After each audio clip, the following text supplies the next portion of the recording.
What's good, and welcome to Kinda Funny Games Daily for Thursday, January 11th. No, it's January 10th, Fran. Yeah, I was like, wait. I'm already wanting it to be Friday on this first full week back in the office. Welcome, everybody. I'm Andrea Renee, joined by Fran. What is Greg's moniker for you? I don't even remember yet. I think we're working on it still. Kevin, do you know what it is? I have no idea. We gotta pick one. The hair, Fran Mirabella? He probably yeah, says it's a good something one. about that. That's not Right? bad. The hair is good. You have really great hair, Hey, Fran. best friends, thank you. I appreciate that. You also have great hair. So Oh, well, thank you so much. It's a trusted compliment. This is an exciting day, Fran. Not only are you now part of the amazing team here at Kinda Funny, but we are hosting our very first episode of Kinda Funny Games Daily together. I know. It's special. I want a little fist bump for it. Yeah. Bam, right there. This is going to be fun because I love that you have such a deep background in entertainment and video game news. So I think it's going to make for some really great discussion. And of course, as I tweeted earlier this morning, you know we're going to be talking about Destiny at some point. It's actually in the news today. But before we get to that, we do have a couple other things to talk about. Of course, this is Kinda Funny Games Daily, your source for video game news and everything else under the video game sun, or whatever Greg says. I don't remember right now. You can watch us live on twitch.tv/kindafunnygames. If you're watching live, we ask you to please help us kindly by keeping us honest and going to kindafunny.com/you're wrong. If you want to be part of the show, you can head to patreon.com/kindafunnygames. Join that bronze tier and you can submit your questions, your squad up usernames, your deals of the day, and pretty much anything else that comes across your brain that you want us to talk about, and we will look at them. Plus, if you guys want to download us, you can do that on podcast services around the world, and subscribe at youtube.com/kindafunnygames. We have a little bit of housekeeping. As you guys know, we are celebrating the 4th anniversary of Kinda Funny, and we're doing a good old-fashioned fundraiser. You guys can head on over to patreon.com/kindafunnygames or patreon.com/kindafunny to see all of the cool shows that we are adding, the world tour that we're planning, and to learn about Patreon memberships like the new bronze membership that, of course, as I mentioned, gets your questions right here on KFGD.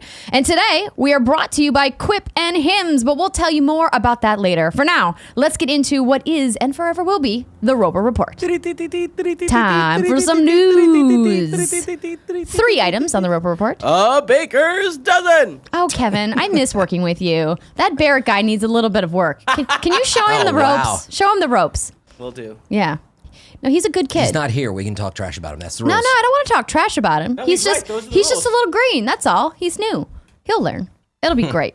First item on the Roper Report, Red Dead Online Beta announces Battle Royale mode. So Rockstar sent out a press release this morning that stated, Red Dead Online will stay in beta for a few more months, yet, as we have many more new gameplay features to add across the board, as well as further changes to improve, stabilize, and refine the overall experience. Today's update to the Red Dead Online beta introduces Gun Rush, where you'll put your survival instincts to the test, gathering weapons and ammunition while the play area shrinks in this new mode for up to 32 players. Available to play now in free-for-all and team variations, where the last one standing wins. More updates coming soon, including new races and showdown modes and new clothing and emotes, as well as some additional changes based on player feedback, including daily challenges, which tackle new challenges each day covering every aspect of the game from sharpshooting to evading the law. Law and bounty upgrades. Some changes are coming to the way that law and bounty systems work in Red Dead Online to reduce the enticements for griefing. Soon, players will get a bounty for committing crimes and will be incentivized to pay them off within an allotted time. Wait too long, and bounty hunters from each of the states will track the player, forcing them to either pay up or escape. Parlay changes. We're making the parlay system easier to trigger so that you can avoid aggressive players more quickly. In addition, it will be easier to trigger feuds, posse feuds, and leader feuds to take on attacking players in structured competition. Proximity-based player blips. Player location blips will soon appear only over short distances, reducing the range at which you are visible to others, decreasing the likelihood of being targeted by another player across large areas. Down the line, we're also looking to introduce the ability to identify players who grief and kill indiscriminately with a progressively darkening blip that becomes more visible at a longer range. So everyone in a session can identify potentially dangerous opponents at a glance and from a safe distance. And they also talked about some of their future plans, saying we are working on lots of new content that we'll be releasing this year. Just a few of those updates that are in the works include all new missions to build on your story in a land of opportunities from previously established characters like Horley and Jessica Leclerc, a range of dynamic events throughout the world, lots of new competitive modes, including new showdown modes and races, plus new weapons and clothing, and lots more that we're not quite ready to announce yet. And then they also tacked on that Xbox One players can now access the red chestnut Arabian horse, the alligator skin ranch cutter saddle, and the high roller double action revolver in the Red Dead Online beta. I believe those were PlayStation exclusives as part of a marketing deal they did. Thinking. But now they are available. So before we dive into that, Elijah Miller has wrote in and asked, "What's good, Andrea and Fran? The time has come, and Red Dead has its Battle Royale mode. Does this tickle anyone's fancy? My fancy definitely isn't tickled, but Red Dead Online isn't for me. Thanks, I love what's good content and keep it coming." Well, thank you, Elijah. The fancy tickle rating. How tickled are you, Fran? I'm tickled. I'm glad that Elijah Miller said the words Battle Royale. It wasn't explicitly, I guess, in the press release. No, I added the words Battle Royale in the headline. So, yeah, because it's very clearly is a Battle Royale mode. Yeah, but I don't know if they had said it or I don't think they did. No, why would they? I don't because they should. Why not? It would paint them as a bandwagon jumper. It makes the investors happy. But that's what it is. You know what? And I call it the RDR BRGR. That's the Battle Royale gun rush mode. All right. That's what it's all about. RDR BRGR. Always here for the acronyms, but it's here. Now you got it. Use it and in some form of a tweet. Anyway, I'm excited. RDR BRGR. You can say it in whatever order you want. It's going to make great hashtags, but I'm excited on the premise of I'm glad they're exploring it. Yeah. A little less excited on, I've played Red Dead, a lot of it. I've not played online, but I've watched, and it happens to use the same control system. So when they use words like sharpshooting, I get like a weird battery acid taste in my mouth where I do not like the controls in that game. I was watching someone playing the team variation today, and like you get one of those crappy snipers, and I get that it's Old West, it's not supposed to be great. And it's just like basic aiming is terrible right now. I'm looking forward to hopefully it comes to PC or something, but I don't know if I like it as a shooter online. That being said, I've not played online. I didn't want to disclaim. I'm not naysaying online because I like a lot about it. So anyway, I'm glad they're exploring it. Well, I have played a little bit of Red Dead Online, and I found it frustrating from a variety of perspectives. So these changes are actually really welcome changes. The one that I think is particularly the best for me as a player is proximity-based player blips, because the griefing is real in any online game, and it's particularly bad right now in Red Dead Online because when you're in the game world, you can see all the other players on the map, so you can't really escape from somebody who's griefing you unless you quit out of the game and join a new instance. Which camp, right? Well, I mean, here's the thing though, is that you can put your white flag up at camp, but they can just wait for you outside your camp until you leave. That's horrible.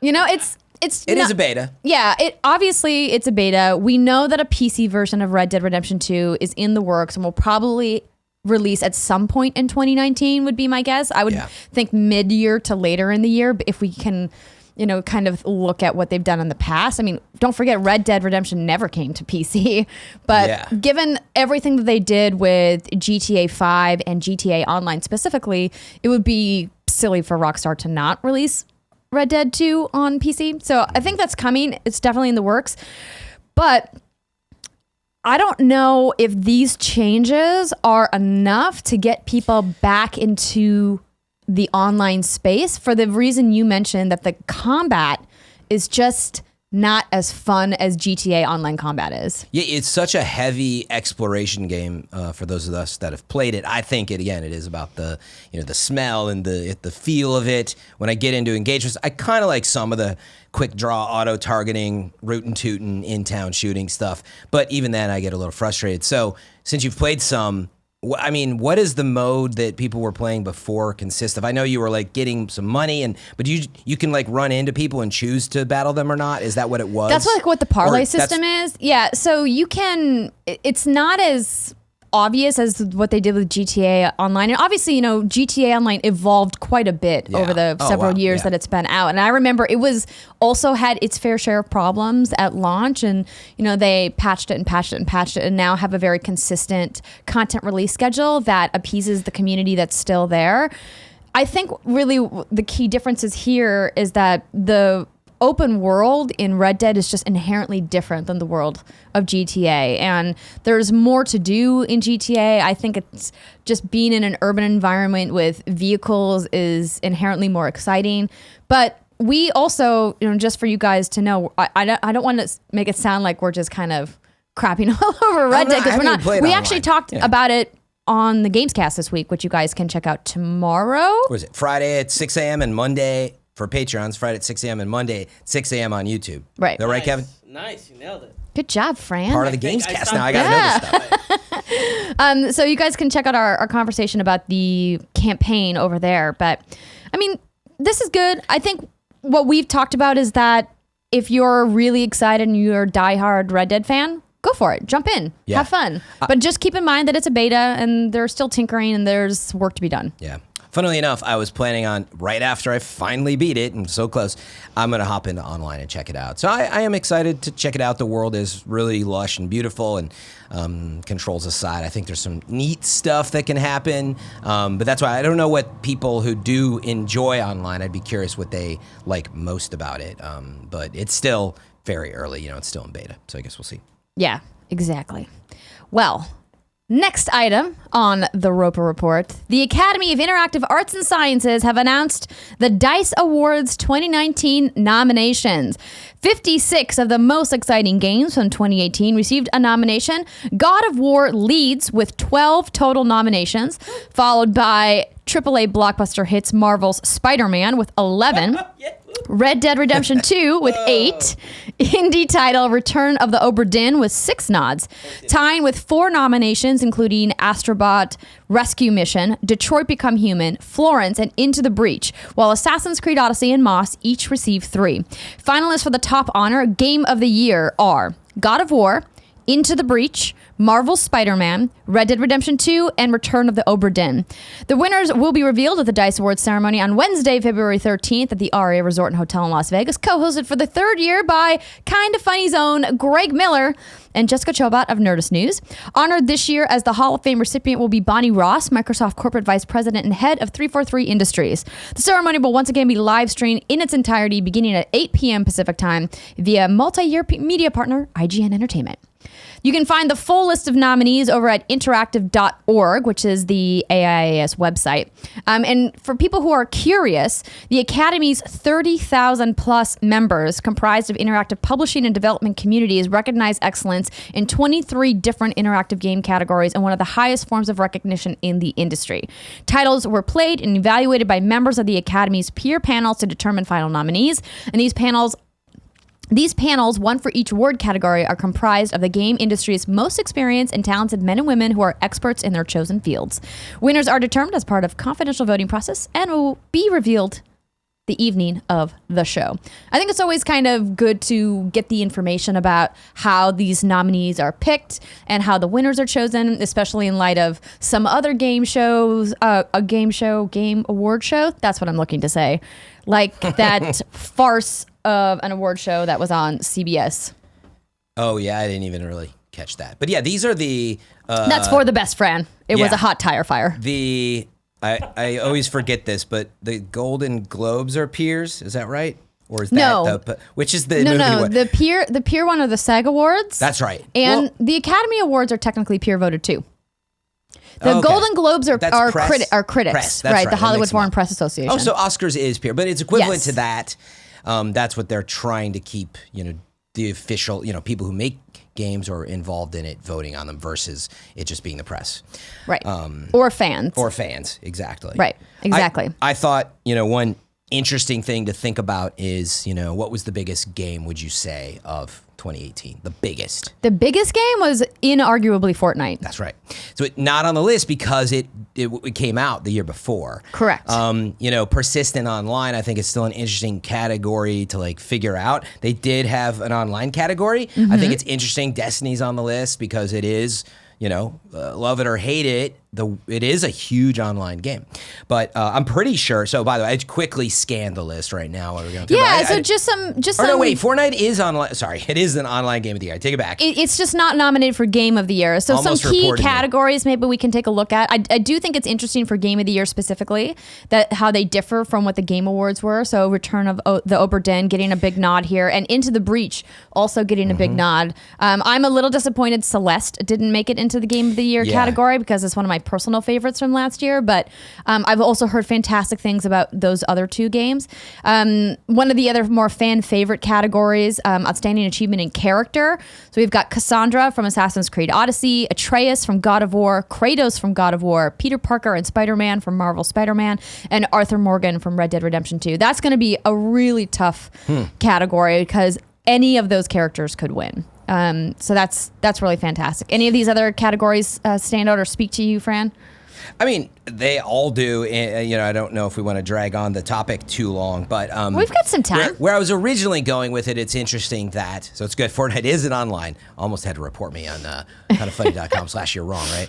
But it's not eligible for other categories, although it has significantly updated, and added and done these huge online events. And I'm not saying, by the way, it should or shouldn't. It just strikes me every year, the last several years, is interesting that there's these really big games like Destiny or whatever. You're only eligible for online because there's not a Destiny 3, right?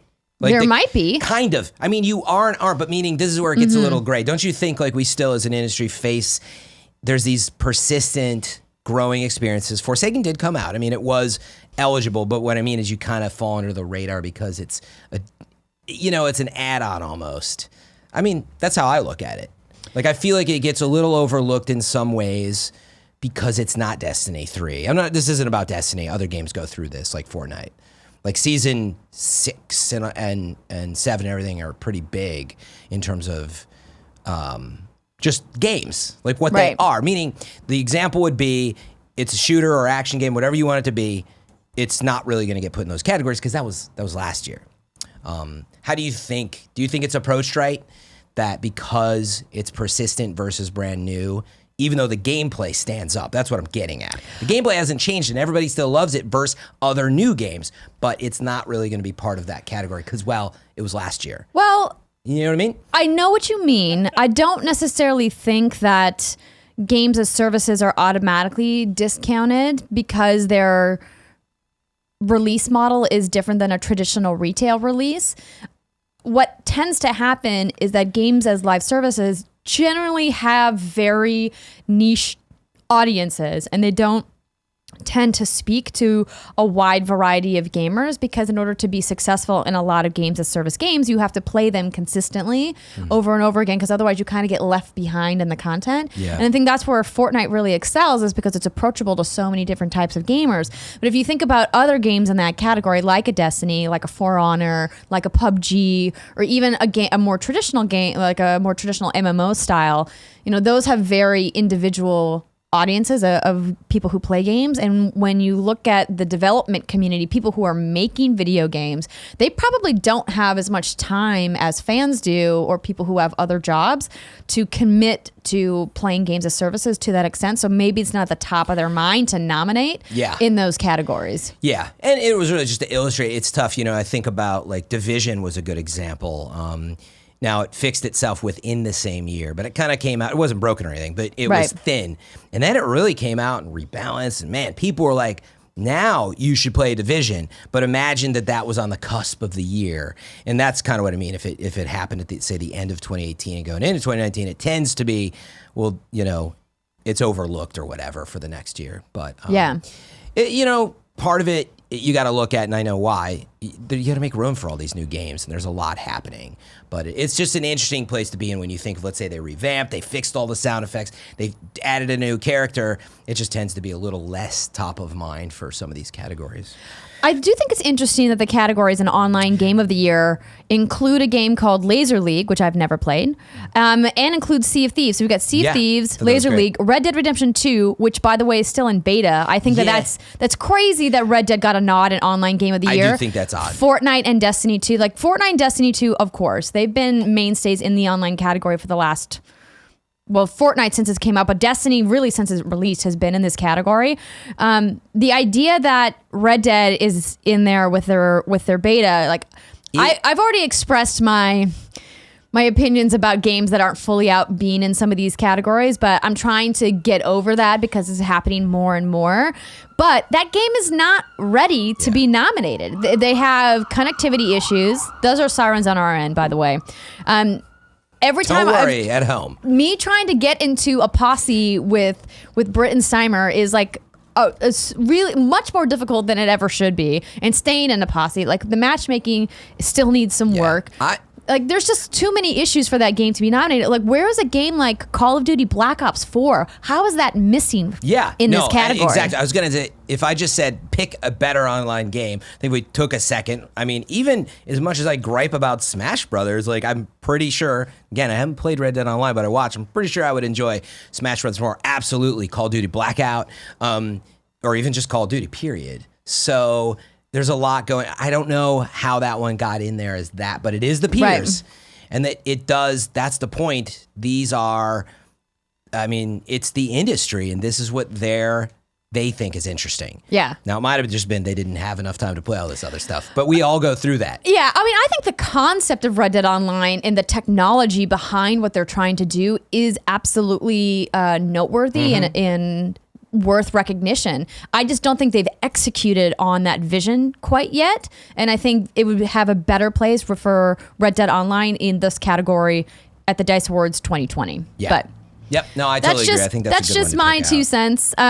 For all of you Smash fans out there, since you did bring it up, you will be happy to know that it did make the nominees for Best Fighting Game of the Year because it missed the cutoff date for the Game Awards, but because the D.I.C.E Awards are in February, it snuck in there, so you'll be happy to know that. Right. Yeah. Smash fans in the peanut gallery. But yeah, if you guys want to check out all of the nominees and all of the categories, again, interactive.org is the website. And don't forget, Greg is co-hosting with Miss Jessica Chobot on February 13th at 8 p.m. Pacific time. Are you guys doing a watch-along? Yeah, let's just say maybe. Maybe? Of what? Of the D.I.C.E Awards. Yeah, maybe. Why not? It's 8 p.m. on a Thursday or on a Wednesday. Like, some of us just want to go home. It's broadcast in a couple places. We know it'll be on IGN, it sounds like, and then the official AIS. Actually, I don't know. Yeah, if their official they Twitch do it channel. on their official Twitch channel as well, right? So, and yeah, actually, Destiny was nominated for the action category for Forsaken, which I think is. Destiny sucks. I know that we bring it up a lot. Did you guys really come to boo Destiny when Fran and I are hosting? Yeah, what the heck? Yeah! Okay, Donkey Kong I did play for 64. like 2 months, but then the game had nothing to offer after that. Oh, he's talking about facts. That would be a hot it's not- take if it were yeah. true, but it's not true. Barrett's so hot takes are the worst because, yeah, they're so uninformed. Sorry, you guys Barrett. got him, burned him. Oh my gosh. But yeah, I was going back to what I said before, and it did make that category for Forsaken. But there's just so many good games out there now. It is crazy, and unfortunately, there's only, it looks like, about 5 slots per each of these main categories. There's only so much room. Someone's going to have to get cut. Yep. Third item on the Roper Report. Bungie, speaking of Destiny, caves after new Destiny 2 puzzle stumps players. This is saucy, spicy. So this write-up comes from Ryan Gilliam over on Polygon. And he writes, Destiny 2's newest puzzle has players completely stumped. With Destiny 2's weekly reset on Tuesday came a new event known as Niobe's Torment. After players found their way to a previously hidden area of the EDZ location, Niobe Labs, they discovered a multi-tiered puzzle. Completing that puzzle would unlock the 4th and final forge in Destiny 2's Black Armory Annual Pass content. After more than 24 hours of attempts to solve the puzzle, Bungie has revealed that the Berguzia Forge will open Wednesday at 2 p.m. Pacific time, regardless of whether the puzzle is solved. Yeah, opened up yesterday. So that was yesterday. Quote, while coming together as a community to solve puzzles can be fun, setting this puzzle up as a gate between you and new content that you want to play has not been an ideal experience, said Bungie.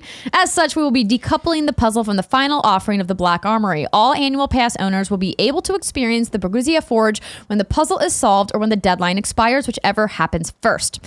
The puzzle itself consists of players standing in a room, clearing a wave of enemies, then punching a code into a wall. After each code is input, a more challenging wave called a bypass starts and a more complex puzzle unfolds. Players have made it up to bypass level 7, presumed to be the final bypass considering Bungie's affinity for the number.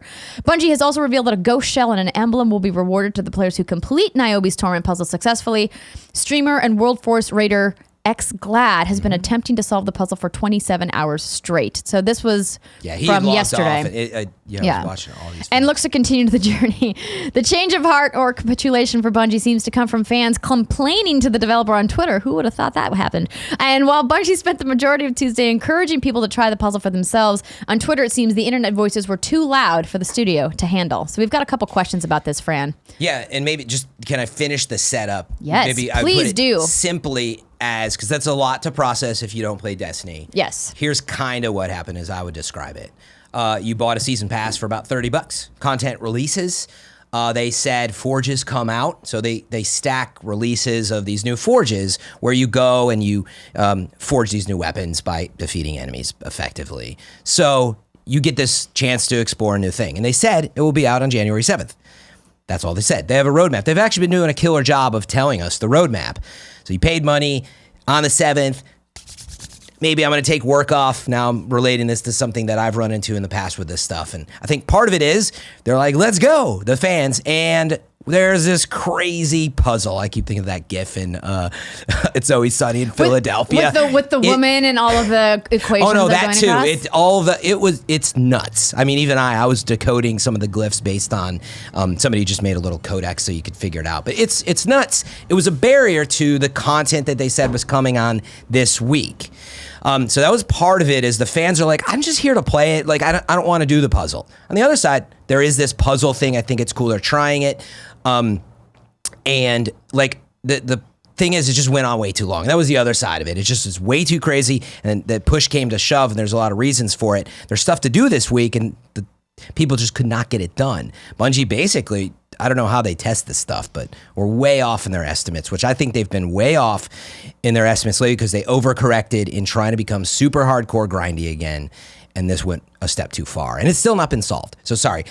No, you almost answered Matt's question. Oh, How do you feel about the way Bungie handled the Bruzia Forge puzzle issue? Did they make the puzzle too hard? Was it just kind of a bad idea to have content locked behind the puzzle?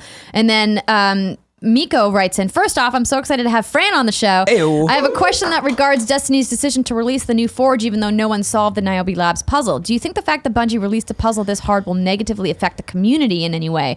Or do you think them releasing the Forge for annual pass holders has negated the fact that they blocked the content behind an unsolvable puzzle, fixes everything? So you kind of answered Matt's question a little bit. But you should go first since I blathered already. And then I will get, because I didn't really give my opinion, I don't think, but.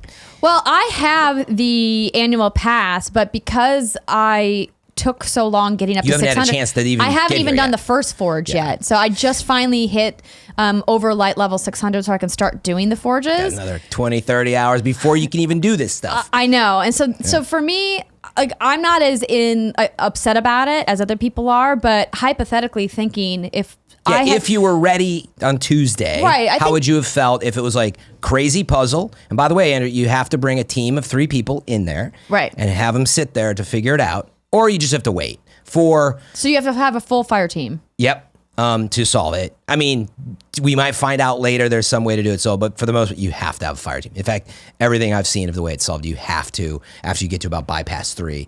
But the idea is that this week you're ready to play, ready to go. You want new content, new year, new you. Gonna play some Destiny. I'm trying not to like set this up, by the way. But if you were in that state, honestly, just ready to play, would you be like, no, like I don't mind waiting. I think it's cool. There's a puzzle. That's one view. Like really cool. They did this crazy puzzle.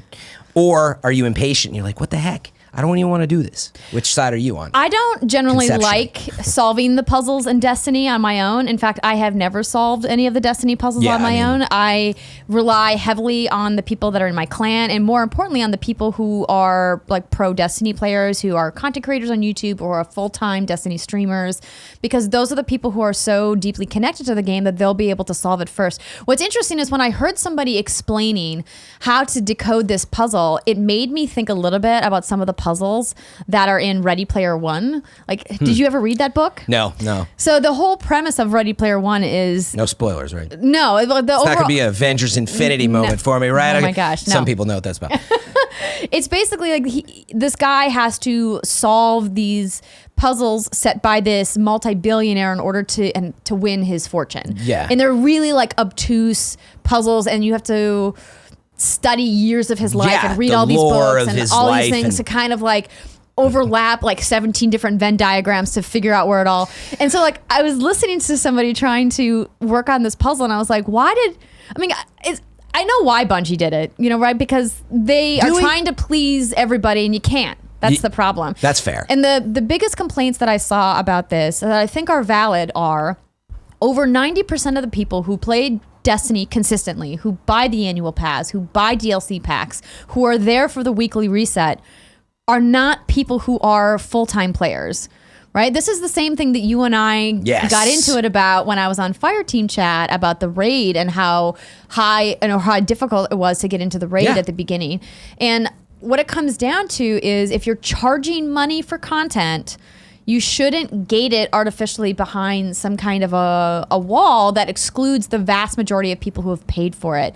I think it's a really fun Easter egg for the diehard fans to go and find that puzzle, but saying, hey, you can't get into the last forge until that really crazy puzzle is solved was obviously a misstep. Yeah, again, it comes down to number one, just communication. Had they not said that it's even, they should have just said it's not even coming out. They shouldn't have even talked about it and just released it. And we found out there was this other forge, and I think it would have gone a little better.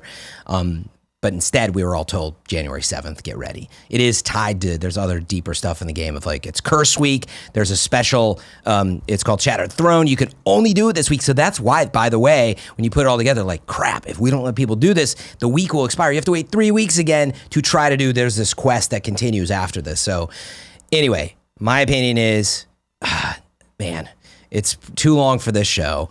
But number one, I do feel like, I gotta be careful with how I say this because I'm a streamer, but I do feel like it's being designed for these full-time streamers, and which maybe that's more objective now. But I'm like, it had really high success on Twitch, but I feel like there's a bit of measurement of that. Hey man, we were like number 2 on some of the top streams the other day because it was so crazy, but it was out of frustration. And also, I would look at, like, did it have the people coming back to play the content? Did it have people buying the game? I hope they're looking at that and not just stuff like this. But I get the feeling it's been a lot about they're tired of the community feedback that it was too easy, and they really overcorrected. Right. These decisions were made, months and months ago.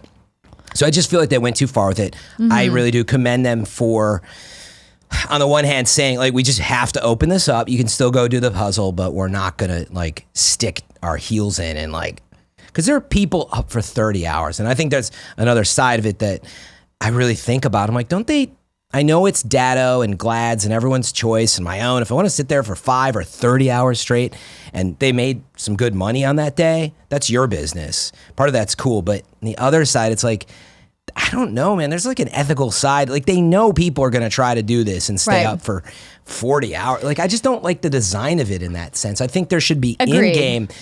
Anyway, I think the one thing that they could have removed was the reset within the puzzle itself. So, oh my God, there needed to be a checkpoint. Yes. Right. So I think that was the toughest part. And I don't want to go into the weeds of what the puzzle is because a lot of you out there probably already have glazed over eyes because you're like, I don't care about Destiny. But it's like Mario. You go to level 1-7. You always get reset to 1-1. Trying to, right? Right. If you fail the end of 1-7, it's like back to 1-1. And you're like, I already did all that. Right.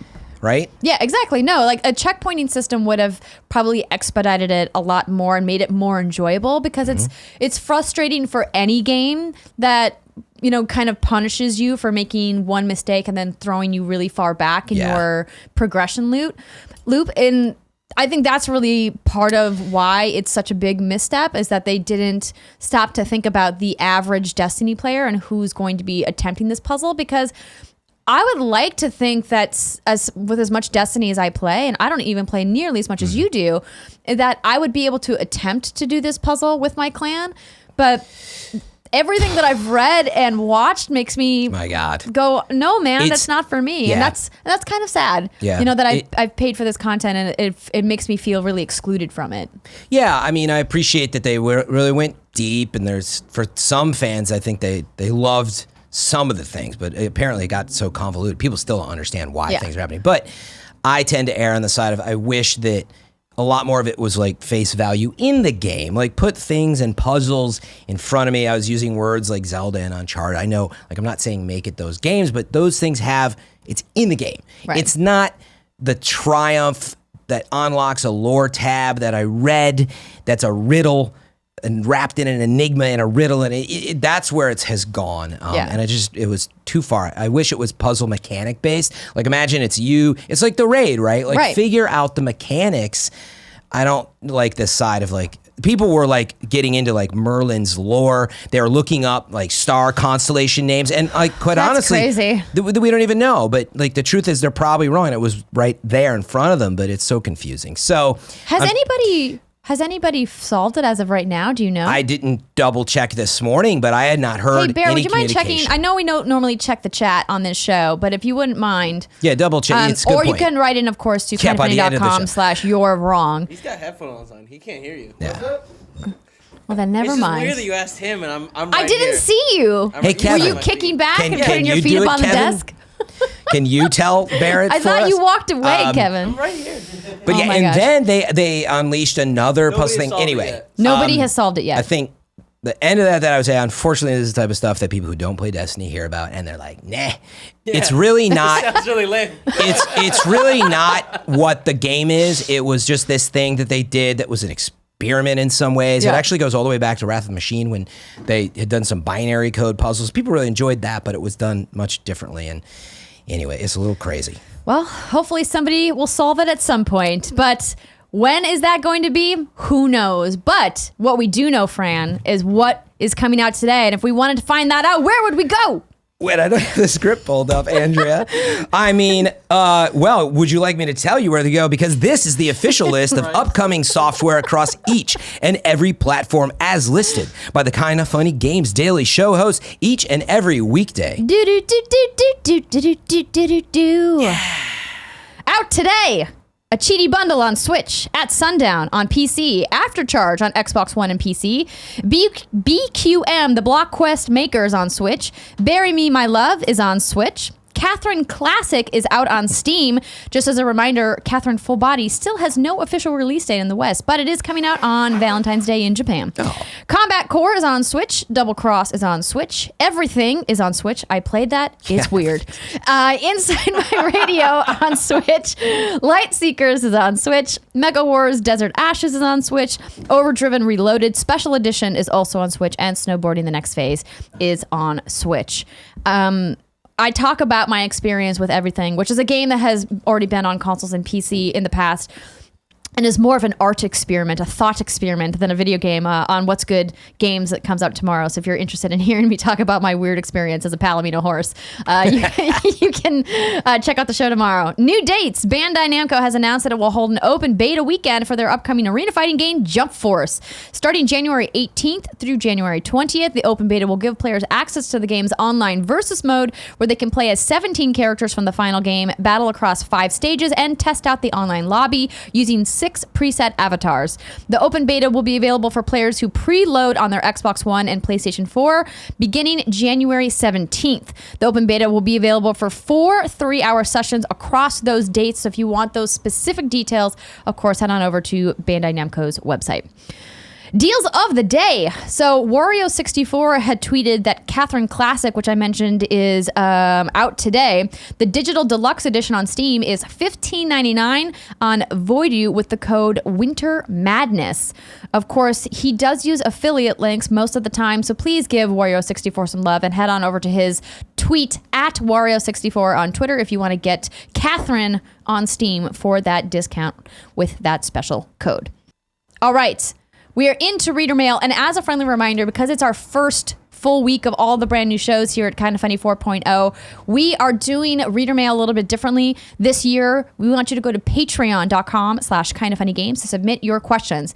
And the first question we have is from Professor Woke. What's good, Andrea, and welcome, Fran. I'm an occasional Fireteam chat viewer, and I'm excited for you and Andrea to give Destiny a little more representation on Kind of Funny shows. Sucks. In that spirit, I have two related questions. With Anthem posed to challenge Destiny, what are some lessons you hope they learned from it and expect to see in the former? Wow. Number one, I would just say, remember, I know what you're getting at, by the way, but Anthem's third-person shooter, Destiny's first-person. I don't actually expect them to really feel and be the same, but I think the expectation's high is the only reason I bring it up. Try not to get your expectations too high. That's like a Destiny replacement or something. But that being said, I really think, number one, they got to learn on communication, the expectation of what you can do every week.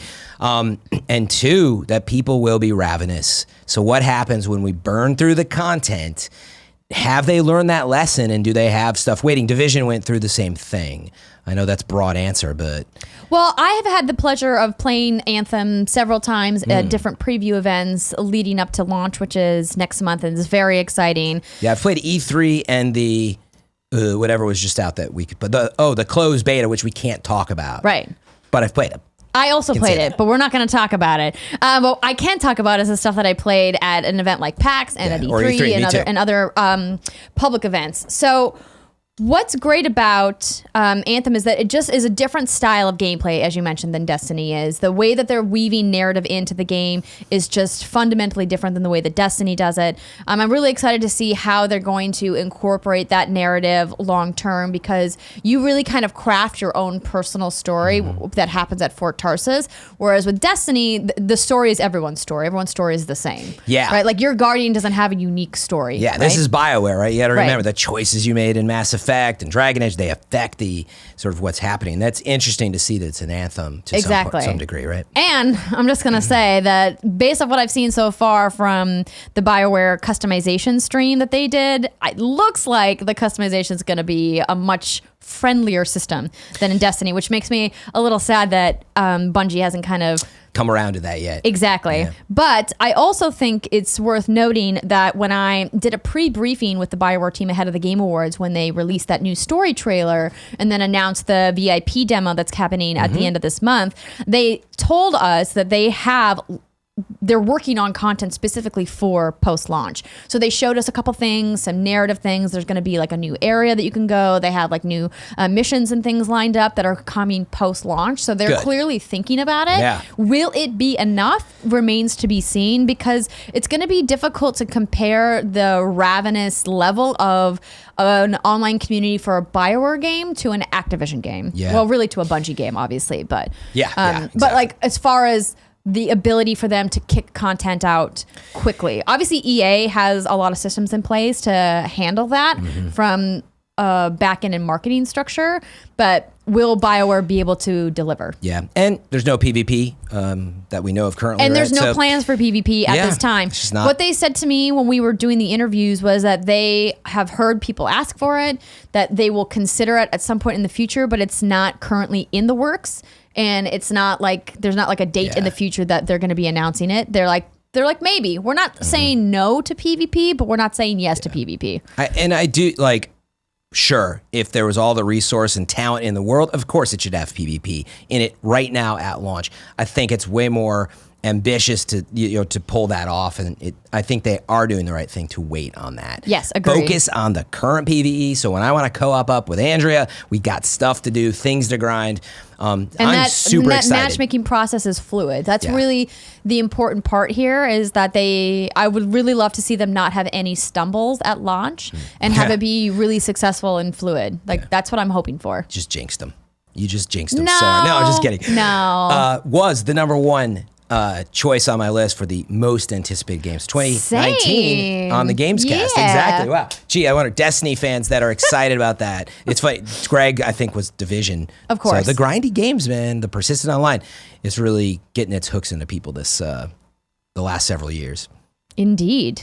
All right, Rachel has a question. She says, now that Epic is starting to flex some serious muscle with the Ubisoft announcement that they'll be putting the Division 2 on the Epic Game Store, do you think Valve will start to feel the pressure and turn to releasing a new installment of one of their amazing IPs? I would love to see a new Portal or a new Half-Life. However, I would love to see them release a longer, more in-depth VR experience.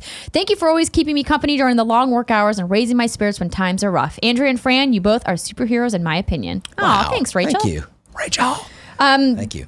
I would love Portal 3. That would make me incredibly happy. Yeah.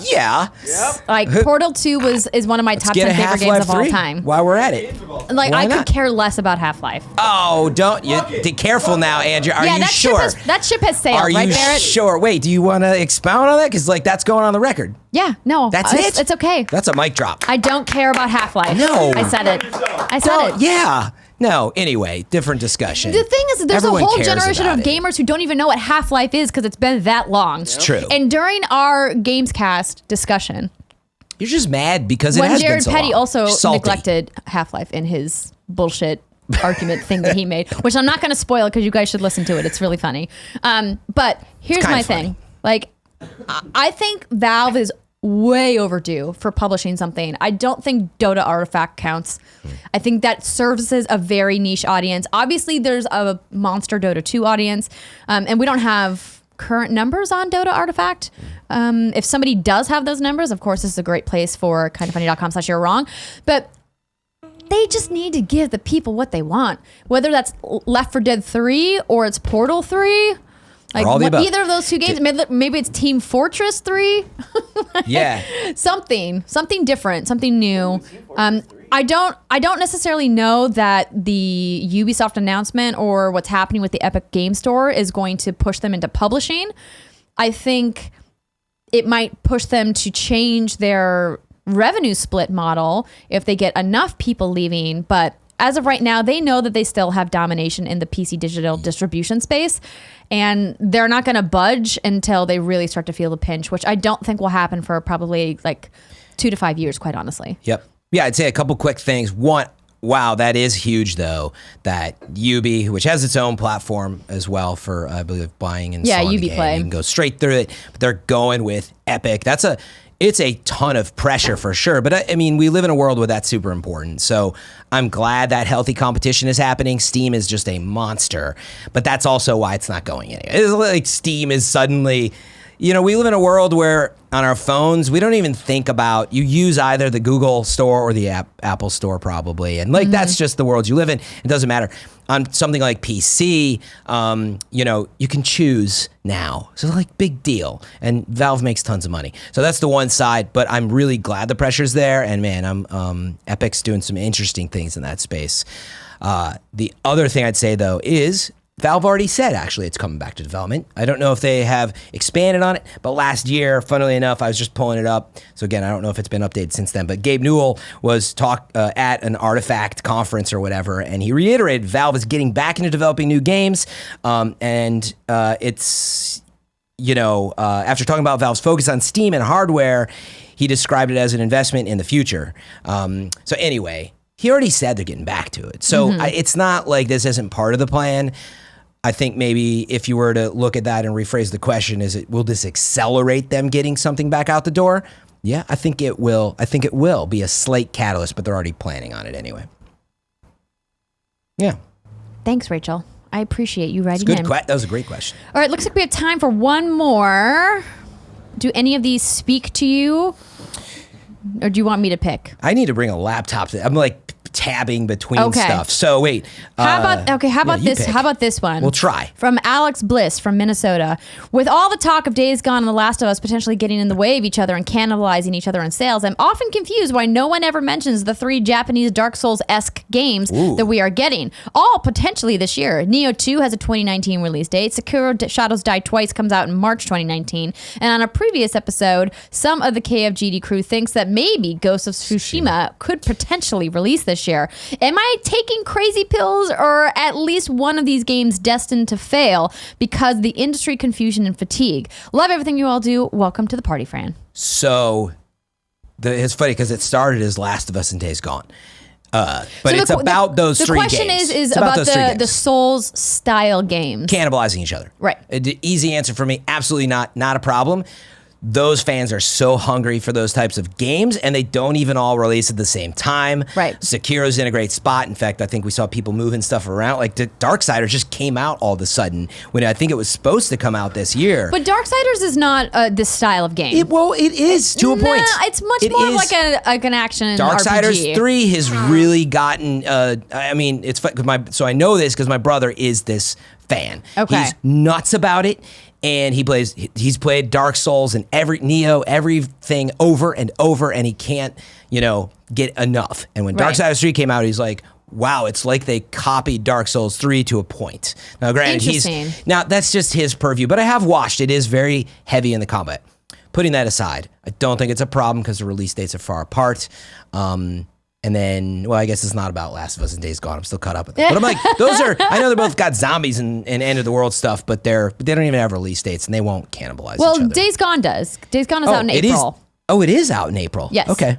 Forgot. So, Fran's wrong. Last of Us Part 2 is the game that we don't know. It could have a surprise release this fall, but I think 2020 seems like a more reasonable space. But, we talked about, I had said previously on the show that I think it would be really a misstep if PlayStation released 2 zombie-focused games in the same year, but maybe it wouldn't be. Maybe they're servicing different audiences. Yeah. But, I'm curious what you think maybe, but I don't think Ghost of Tsushima will be like Dark Souls. I know that now it's like Sekiro, but ultimately you got creators of like Infamous, you got Ninja Gaiden, that's who makes Neo stuff, right? And then you've got the Dark Souls folks. I think their styles are different enough. Not really going to be a problem, but what do you think? No, I agree. I think that they're going to be different types of games. I think I think maybe you could have an argument that Neo 2 and Sekiro are going to maybe compete with each other, but I don't think we don't have a release date for Neo 2 yet, do we? This is I didn't think we did because we were doing the 2019 Is it just list say 2019? But I don't have it in front of me, so we'll find out if we're going to go right into You're Wrong right now because we did not get a squad up on the doc today. Don't forget, you can send us your squad up request to patreon.com/kindoffunnygames and look for those January participation links. Wait, what's a squad up request? So the Kind of Funny Best Friends. Do you even watch this show? I will watch this episode. What? You were Catch me on Twitch TV FM3 if you don't know. Well, if you want to squad up, Fran, we have an amazing community of best friends out there, and they love playing video games, and they love coming to the aid of other best friends who need someone to help them in a video game. Oh, yeah. So whether you play on Xbox or PlayStation or Switch or PC or Linux or whatever weird platform you play on. Big Linux player. There's a best friend out there for you that will help you play the online game that you need assistance with. You just got to write us and tell us what you need help with, and then the best friends will come to your aid. That's awesome. So let's head on over to kindoffunny.com/you're wrong. Let's see. I'm sure we were wrong about something, but I've been catching them too. So Zyger, this is worth noting. Zyger, man. Regarding Andrea's comment about Red Dead Online being nominated for an award but still being in beta, technically Fortnite is still in beta as well. I knew someone was that gonna is say that. That is important to note. However, Fortnite's not broken in beta. Wait though. There's bam. That's got just him. Truth. F's in chat for Zyger. So yes, you're right. Wait, it's funny because I don't have it in front of me. I don't know. Do they say it's in beta? They say it's early access. Do they say it's in beta? I believe, is Zyger wrong? I believe Battle Royale is in beta, in and Save the World is still in early access. Yeah. But maybe I'm wrong. Write in. Maybe I'll read it by the end of the show. Love you, Zyger. Kebab says, PSA, one of the new releases for today, After Charge, is this week's party mode game and is available to view now at youtube.com/kindoffunnygames. Thanks, Kebabs. Stead John app. I don't know how to say your name. I'm sorry. Says Sega Ages Outrun also came out on Switch today. Thank you. Andrea's 5 Head says Gator Heap is also out on Switch today. A new date from Zaire, Final Fantasy. You know what, Zaire? I actually pulled this up and I just forgot to put it in the doc. So thank you for writing this in. Final Fantasy 12, the Zodiac Age is coming to Switch and Xbox One on April 30th. Also, Final Fantasy 10, 10-2 Remastered are also coming to Switch and Xbox One on April 16th. Thank you for writing that in. Literally, the tab is open on my computer. I just forgot to put it in. That was a big one. I did want to mention that you probably talk about it on tomorrow's news. Resident Evil, the remake 2, is getting the demo starting on the 11th. It's going through I think the end of the month. It's a weird 30-minute demo thing. Look it up, but you'll probably talk about it tomorrow's news as well. I don't know if you're here tomorrow, but I am here tomorrow. So there you go. Little hot tip for tomorrow. But I'm super excited about that game, and I think it is almost a release date it's just a day away. Exactly. Next up from Quip Vibrates in MeUndies. Toothpaste has artificial sweeteners such as sodium saccharin. Unlike sugar, saccharin doesn't promote tooth decay. You two are talking about xylitol, a natural type of sweetener known as a sugar alcohol. It is. There it is. Yeah, there it is. I guess it's an antibacterial as well, though. I guess. Or is it? Yeah, I mean, I looked it up. It said it was. Kebabs, according... Can I tell you why I know about xylitol? I think it's xylitol that I read that if people chew like gum with xylitol, but all day, like a ton of it, you'll get like explosive diarrhea. Oh my God. I mean, but you shouldn't be having a ton of any artificial products. That PR guy says xylitol is indeed a sweet sugar alcohol that has 0 calories and also prevents tooth decay since it doesn't break down into acidic byproducts in your mouth. Awesome. That's good. Science for science. I love this. Excuse me, the nanobiologist. I mentioned Left 4 Dead 3. How dare you? Goat Ruffles. Andrea, it isn't called Dota Artifact. It's just Artifact. Okay. Cool. Fine. Thanks. That's fair. That's fair. Lord of Pwn. Niobe Labs came out on January 8th. Fran said the 7th.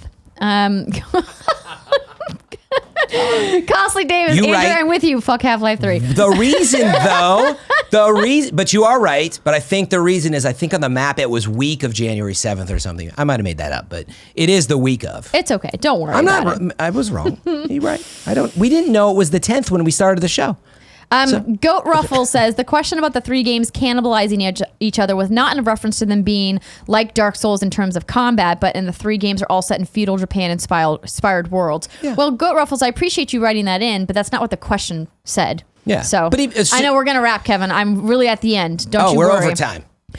No, we're just at time right now. Kebab says, I can't find any current numbers, but apparently Artifact has tanked in terms of player numbers according to Team Spy. According to the site, yesterday it had about 4,000 concurrent players. Yikes. That's a yikes. Rainbow Six Siege ranked mode is still in beta, says the nanobiologist. I don't know what that has to do with anything. It wasn't nominated for anything. And Neek Sleep, I said Catherine Classic is available on Steam today. It was in the deals of the day. You guys, if you're going to write into You're Wrong, at least make sure it's factually correct. Oh, no! I don't think that's asking too much. Now, this is the dumpster fire that we inspire at Kind of Funny, right? No, this is the one show, Fran, that we try to make sure it's not a dumpster fire. But now we really got to wrap. Kind of Fran thank you so much for hosting the show with me today. This was a pleasure. Again, don't forget, Fran and I are both on the Gamescast, which comes out tomorrow at patreon.com/kindoffunnygames if you want to check that out. Or you can check it out at youtube.com/kindoffunnygames on Monday. Until then, it's been our pleasure to serve. Shake my hand, Fran.